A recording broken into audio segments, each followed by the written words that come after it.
Good day. My name is Teke, and I am so excited to be presenting to you my EDS academic presentation on pragmatism in education. Come along.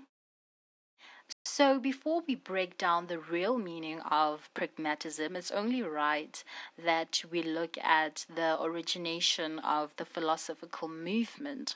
And the philosophical movement originated from Charles Sanders Peirce and gradually came to fruition through William James and John Dewey.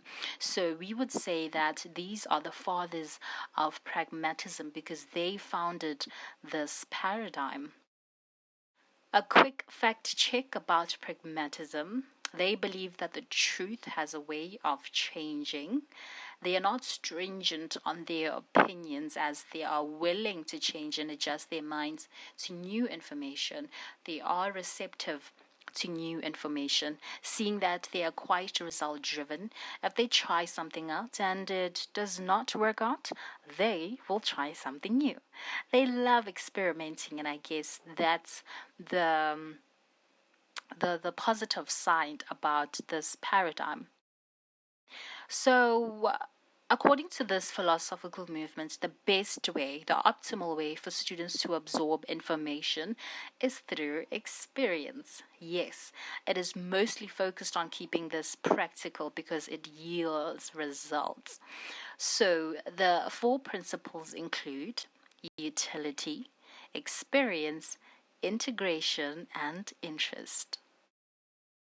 The four core principles explained, we have utility.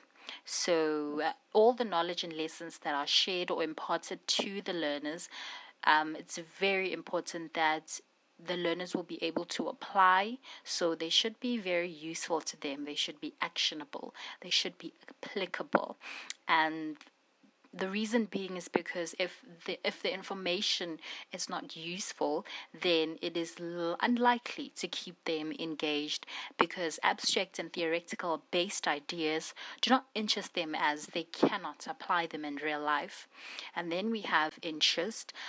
This is just to make sure that whatever it is that they are learning is of the students' interest and how they can lock in the students' interest during the lessons is by creating lessons that are conversation based, so they'll be able to engage through conversation, investigating, construction, and creative expression.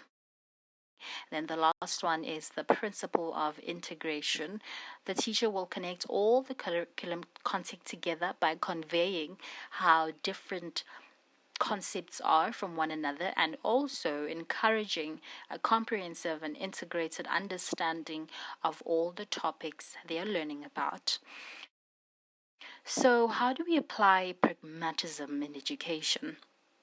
Pragmatics teachers use active project based learning in strategies in classroom and topics and lessons that are relevant and relatable to the students' lives. The lessons activities imparted on the students should have value on them. They should be useful, like I said, in order to keep them interested and engaged.